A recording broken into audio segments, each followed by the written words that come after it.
من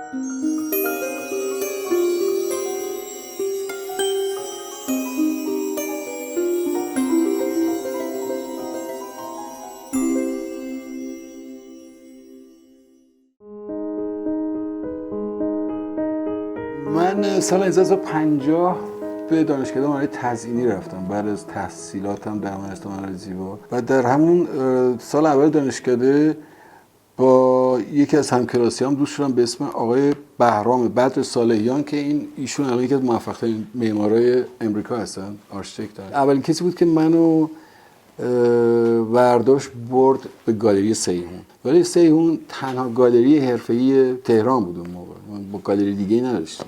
رفتیم تو گالری و من اول نمایشگاه نقاشی رو فکر کنم مال خانم شهلا اربابی بود اونجا دیدم، ولی با خانم سیحون من هیچ صحبتی نکردم و هیچ مراوده‌ای صورت نگرفت. و بعد از اون من مرتب به تماشا نمایشگاه‌های این گالری میرفتم که سال 1352 فکر میکنم. یه روز من رفتم توی گالری برای دیدن یک افتتاحیه نمایشگاه. به طرز خیلی غریبی خانم سیحون هی به من نگاه کرد، گفت بیا اینجا ببینم. رفتم جلو، گفت تو نقاشی؟ گفتم آره یه کارایی میکنم و اینا ولی دانشجوام. گفت من نمیدونم چرا ولی به دلم براش تو کارات خیلی خوب باید باشه. میشه کارات بیاری من ببینم؟ گفتم کی؟ گفت یادم نیست، من 2-3 روز بعدش قرار گذاشتیم که من کارام ببرم ببینم. تا دید گفت من باید وقت نمایشگاه بذارم. گفتم که واقعا من اینجا نمایشگاه؟ گفت آره کی میخوای نمایشگاه و اینا. خلاص تاریخ نمایشگاه برای من گذاشت که پوسترش هم علیرضا اسپهباد مرحوم برای من طراحی کرد و نمایشگاه گذاشتیم.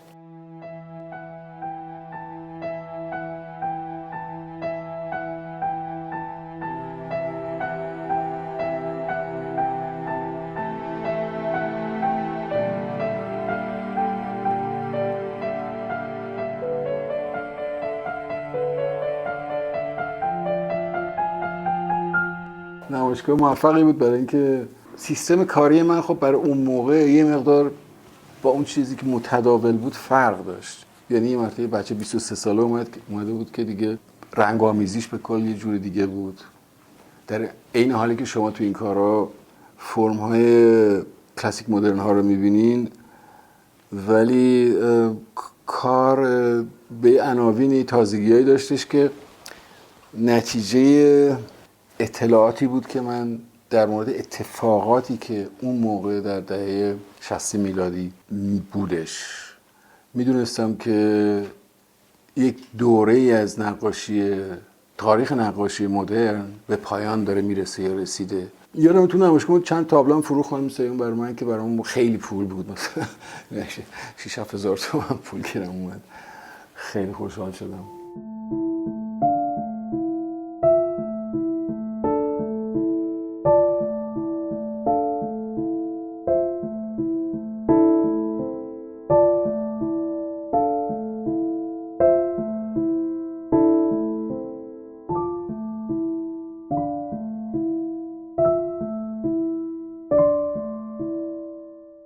سال بعدش من یه نمایشگاه جدید می‌خواستم بذارم پیش خانم سیحون که به من توصیه کرد که همه رو پیش من نذار. و اون موقع یه همکاری خیلی صمیمانه بود بین گالری سیحون و تالار قندریز که من تالار قندریزی رو نمیشناختم. من رفتم اونجا و آقای پاکباز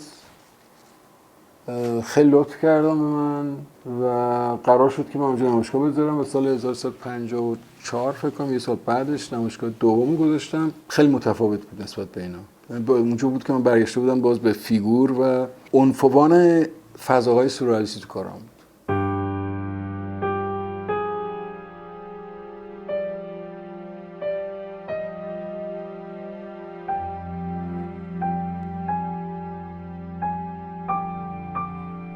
چند تا نمایشگاه داشتم قبل از انقلاب و طبیعتا وقتی آدم چند تا نمایشگاه انفرادی میذاره مرتب توی نمایشگاه‌های دست جمعی و اینا هست و من جمله اینکه کار من فرستادن سوئیس تو هم با یه سری موفقیت‌هایی بود که منجر به این میشد که خیلی اوقات شخصیت‌های مملکتی رو هم آدم باشون برخورد داشته باشه.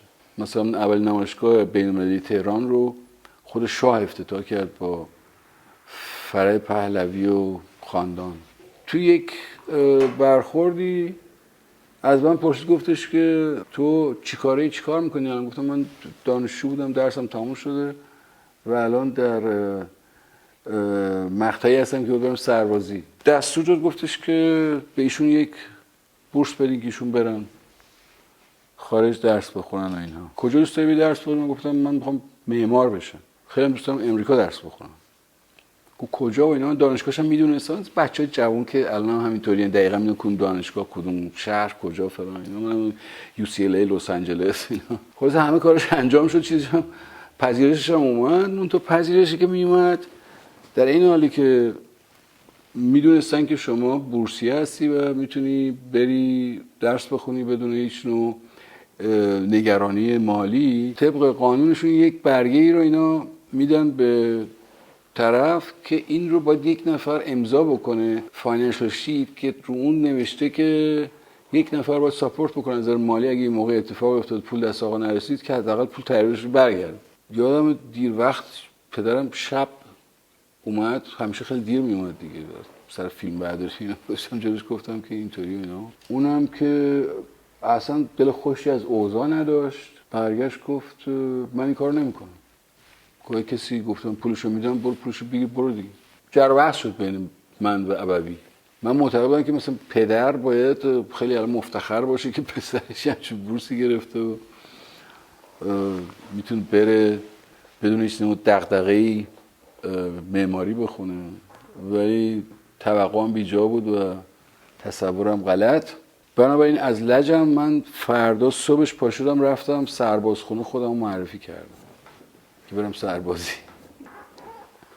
وقتی برگشتم اومدم خونه، مادرم گفت یه آقای به اسم دکتر زوکا بهت زنگ زده از دفتر مخصوص شهبانو. گفتم دکتر زوکا؟ گفت بهش زنگ بزنم. چی؟ زنگ دکتر زوکا. گفتم که چی فلان؟ گفت کجایی و چی شده فلان؟ گفتم اینجوری شده. گفتش که خب کار بدی کردی، اینو ما حالا به عرض شهبانو میرسیم ببینیم چی میشه و فلان اینا. بعد نهایتا اینطوری شد که مثل اینکه ایشون به شوهرشون گفتن، شوهرش گفته بود که نه، خدمت زیر پرچم خدمت مقدس و هر ایرانی موظف است به خدمتش خدمت کنه. من رفتم خدمت مقدس زیر پرچم 2 سال با درجه صدفان دومی. یک مأموریت کاملا محرمانه برای ارتش انجام دادم که بهم یک تقدیرنامه هم داد.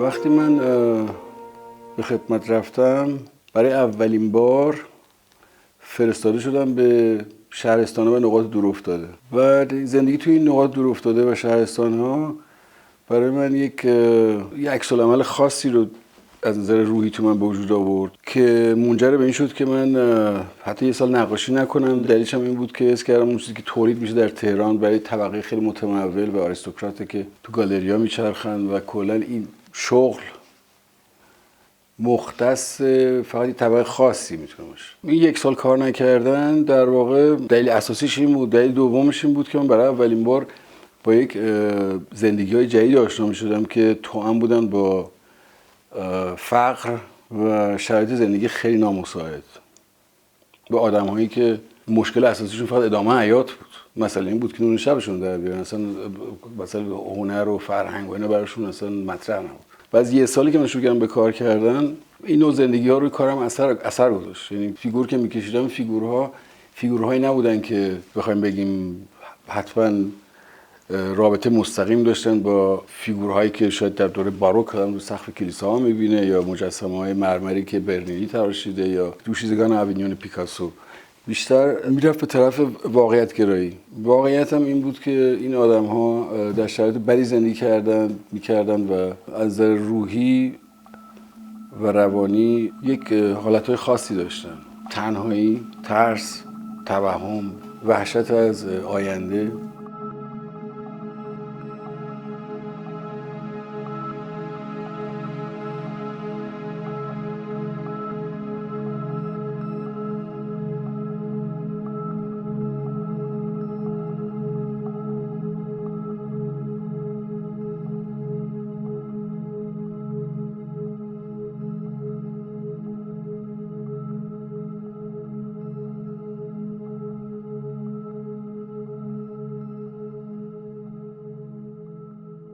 دلیل اساسی که من برگشتم به اون تکنیکی که هنوز هم ازش بهره میگیرم و ازش استفاده میکنم این بود که من خیلی کوچیک که بودم طبیعتا نقاشی میکردم و پدرم که خوش نقاشی مدار بلد بود و نقاشی میکرد به من همیشه میگفتش که اینقدر صحنه‌های پرجنجال و نمیدونم جنگی و اینجور چیزا نکش، یاد بگیر اولی تخم مرغ بکشی.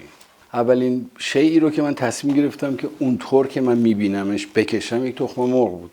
بعد از مدت‌ها نقاشی نکردن من یه تیکه کاغذ رو گذاشتم روی میز و یه تخم مرغ رو گذاشتم روی کاغذ و سعی کردم تخم مرغ رو عیناً کپی کنم. این روال کاری رو شما میتونید از دو جنبه ببینید. طبیعتا میشه از یه جنبه خیلی نقادانه و خیلی انتقادی دید و گفتش که این همه چیز هست تو دنیا، چه تخم مرغ، چرا یه ساقه خشک درخت یا یه صدف. در این حال هم شما میتونید از یه زاویه خیلی فلسفی و خیلی عمیق ببینید قضیه رو. تخم مرغ سمبولیه دیگه، بس خودش سمبولیه که شما میتونید راجع به کتاب بنویسین. اون واهمه‌ای که مثلا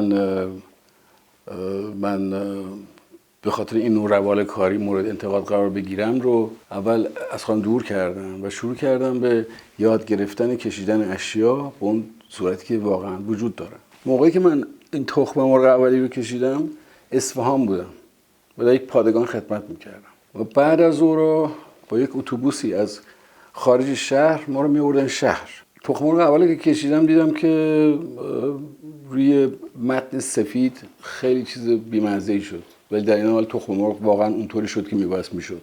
تصمیم گرفتم تخم مرغ رو روی متن دیگری بکشم که تخم مرغ جذابیت بیشتری پیدا کنه. طبیعتا باز دنبال یه رنگی میگشتم که کنتراست خیلی شدیدی با تخم مرغ داشته باشه که این حالت سه‌بعدی بودنش بیشتر به نظر برسه. رنگی رو که انتخاب کردم یه رنگ قهوه‌ای تیره بود، همون رنگی که هنوز من تکرار میکنم توی کارم. دلیل انتخاب این رنگ هم این بود که برای من تاریخ هنر نقاشی با رنگ قهوه‌ای یک همبستگی خیلی مستحکمی داره. خیلی شما رنگ قهوه‌ای رو می‌بینید فن دایک می‌بینید، تو رامبرانت می‌بینید، توی ورمیر می‌بینید و امثال اون. بنابراین یه متن قهوه‌ای رو من زدم، بعد تخم مرغ رو اون کشیدم. به تخم مرغ خالی و متن قهوه‌ای خیلی به نظر باز ملال آور میومد. خالی بود. یکی از روزایی که از پادگان ما با اتوبوس برمیگشتیم شهر، منتظر اتوبوس بودیم با بقیه همکاران، هم رزمان. من به آسمون نگاه کردم و برای اولین بار ابرها منو خیلی میخکوب کردن. دیدن این ابرهای کامولوس توی افق خیلی من تحت تاثیر قرار داد. و ابر هم خب طبیعتا یه المانیه که خیلی استفاده شده تو نقاشی به عناوین مختلف. نقاشان از دوره قرن 17 بگیرید شما به این ور، ابر همیشه یه المانی بوده که با اضافه کردنش به فیگور ما یه فضاهایی رو میتونیم خلق بکنیم که باهاش خیلی حرفا رو میشه زد. برای بچه‌ها ابرها همیشه جالبن برای اینکه شما توش حیوانات میبینید. کلا عظمت ابرها به خاطر ابعادشون همیشه انسان رو تحت تاثیر قرار میدن. وقتی برگشتم به محلی که زندگی میکردم و تابلو تخم مرغ روی متن قهوه‌ای رو جلوم دیدم، فکر کردم اگه ابرها بهشون اضافه بشن شاید اتفاق جالبی بیفته و این کارو کردم. ابرها که اضافه شدن کار رفت به طرف یه فضای سورئالیستی. من کار رو ادامه دادم با تمام این واهمه‌ای که من کارم تبدیل میشه به یک کار سورئالیستی.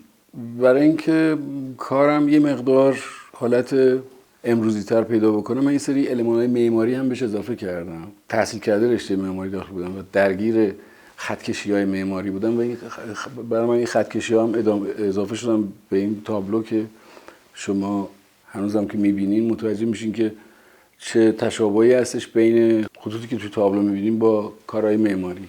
شاید مثلا توشون یه مقداری چیزهایی اضافه شده بود که کارهای من رو از اون فضای کلاسیک سورئالیستی جدا میکرد.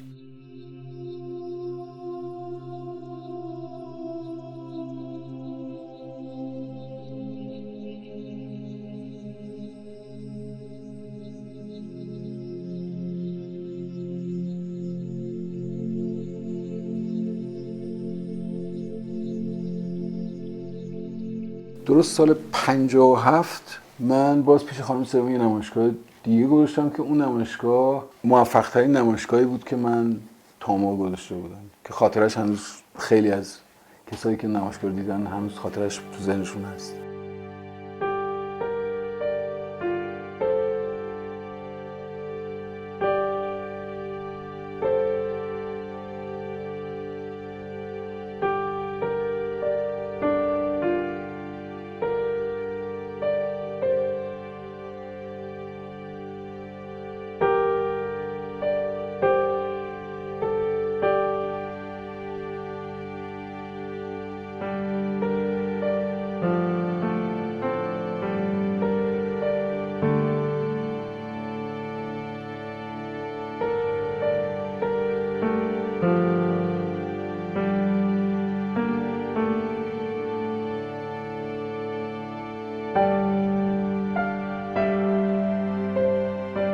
سال 57 سال خیلی مهمی در تاریخ ایران. شروع انقلاب طبیعتاً پیوسته بود با نگرش‌های جدید توی دل هنرمندان، به اون روال کاری که داشتن، به اون نوع تولیدی که داشتن. اتفاقی بود که ارتباط مستقیم داشت با تغییرات اجتماعی، سیاسی. تأثیر این اتفاقات روی هنرمندان خیلی مختلف بود. بعضی‌ها حتی قلمو رو شستن گذاشتن کنار و کار نکردن اصلا. فکر کردم که چه اشکالی داره وقتی آدم اون اتفاقی رو که داره میفته رو توی کار خودش منعکس بکنه. و انعکاس این قضایا توی کار من به صور مختلف دیده میشه. مثلا اگر شما اون کارهای اون دوره رو ببینین متوجه میشین که یک جای یه لکه خونی شما همیشه میبینید. خون چیزی بود که ما مرتب روزانه در خیابان‌ها، در مراکز عمومی میدیدیم. کارهای این دوره باز یه تلفیقی از اون چه که من در شهرستان‌ها و زندگی روستاها دیده بودم، اضافه بر اتفاقاتی که داشت میافتاد. تو طراحی‌ها خیلی مستقیم‌تره، توی تابلوها محو میشه این قضیه، میره هضم و حل میشه توی قضیه زندگی روزمره. شما مثلا چمدون میبینین که توش پیرنه که این پیرن خونیه و اون ابرهایی هم که قبلا تو کارام بوده باز تکرار میشن توی این تابلوها.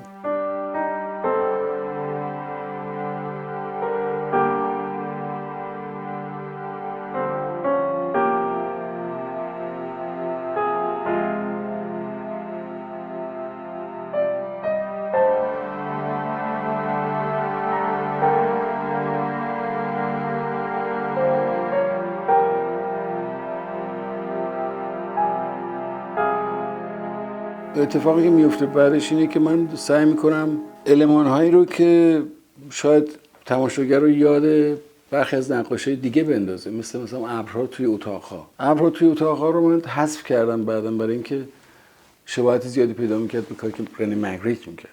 حذف کردن این المان‌هایی که منجر به وجود آمدن فضای سورئالیستی میشد، منجر به این شد که کارها بیشتر به طرف واقعیت کشیده بشن. برای اتفاقی که میفته کار میره به طرف واقعیت گرایی مطلق.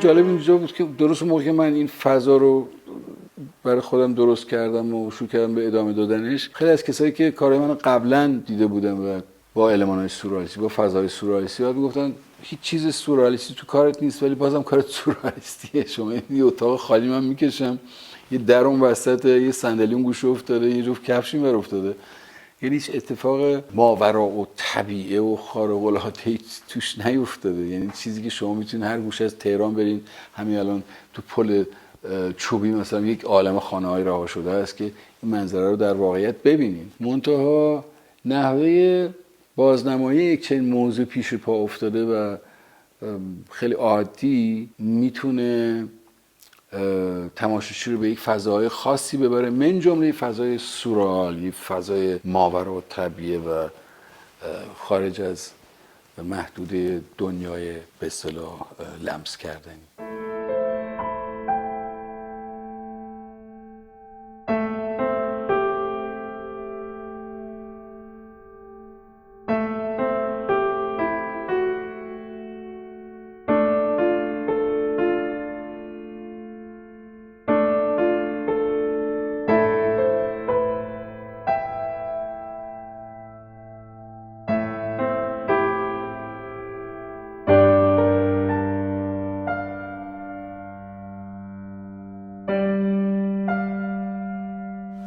من برای حداقل 2-3 سالی نقاشی میکردم. فقط اتفاقی که افتاد که نقاشی که من میکشیدم که واقعا مثلا دل خودم میکشیدم و برای این بود که نقاشی رو از یک سری زوایای دیگه خارج از آنچه که قبل از این دهه‌ها در ایران تولید شده بود به اصطلاح تولید بکنم.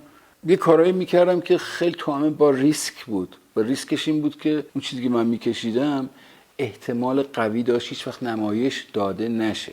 خیلی به ندرت شما علائم سنتی توش میبینید، چیزی که خیلی رایج شده بود اون موقع تو نقاشی ایران. کار در این حالی که امروزی بود و خیلی کسایی که به اصطلاح خبره بودن و کار رو میشناختن میدیدم و میگفتن کار امروزیه ولی توش موضوع به نظر میاد که خیلی قدیمیه. موضوع قدیمی نبود، چون من مثلا تاقچه‌هایی رو که تو اصفهان دیده بودم اون رو من میکشیدم با یه تکنیک خیلی اروپایی قرن 17-18 یا حتی بعضی موقع رنسانسی. انقدر تکرار مکررات توانایی‌های من در زمینه مدرن دلم رو زده بود که من میخواستم اون نقاشی ناب رو که نهایتاً رسید به گوستاف کوربه، نهایتاً رسید به امپرسیونیسم رو هم تجربه بکنم. یعنی من خیلی دوست داشتم که وقتی جلوی کار تیپولو، یک کار کاراواجو وای میسادم، دلم میخواست بدونم که چطوری کاراواجو یک پارچه رو کشیده. این جذابیت منو وادار میکرد که در خفا و خیلی زیرزمینی برم و تجربه بکنم این تکنیک ها رو. نهایتا کشیده به اون جایی که الان شما میبینید من مثلا یک پارچه رو که میکشم واقعا سعی میکنم تکنیک های نقاش باروک رو تجربه بکنم. اصلا فوتورئالیستی کار نمیکنم. من کاری رو که من میکنم که یه دستکش، یه جوراب یا یه کفش رو میکشم و شاید 1 هفته روش کار میکنم، میتونم عکس بگیرم از روش، در ظرف 1 ربع میتونم من اون چیزی رو در ظرف 1 هفته بکشم. ولی من این کارو نمیکنم. الان لو تو دلتون میگیم برای اینکه خلی. نه، برای اینکه این عشقی که به نقاشی آدم داره دیگه. یعنی کمال الملک که رفت لوور تسخیر شد از این قدرت که ورونز تو کارش منعکس میکنه، که لئوناردو داوینچی تو کارش منعکس میکنه، که کاراواجو تو کارش. این میاد تهران و میشینه در واقع سعی میکنه که اون کار رو یاد بگیره. در مورد من هم کار دیگری نبود، خیلی مشابه بود. یعنی منم یک سری المان‌هایی رو که در قرون گذشته در زندگی روزمره ازش ما مرتب تابلوهای اثری میبینیم توی نقاشی امروز تکرار میکنم. من ممکنه سرباز نکشم با سپر و کلاه خود و نیزه، ولی پارچه همیشه بوده، چرم همیشه بوده، چوب همیشه بوده و اینها رو من دوباره تو کارم شروع به تجربه کردن. نهایتاً یک روزی پرویز کلانتری این کارها رو میبینه. یه آشنایی داشتش مثل که با رئیس موزه هنرهای معاصر، اون رو دعوت میکنه که کارهای منو ببینه. رئیس موزه هنرهای معاصر که میاد و کارها رو تو آتلیه من میبینه، خیلی خوشش میاد و علاقه نشون میده که این کارها در موزه به نمایش در بیان، که ما این کارها رو میذاریم تو موزه. من فکر کنم اولین نمایشگاه انفرادی موزه هنرهای معاصر بود بعد از انقلاب. نمایشگاه چند ماهی توی موزه هنرهای معاصر بود و خب البته شرایط خیلی نامساعدی بود اون موقع دیگه. فکر کنم سال 58 59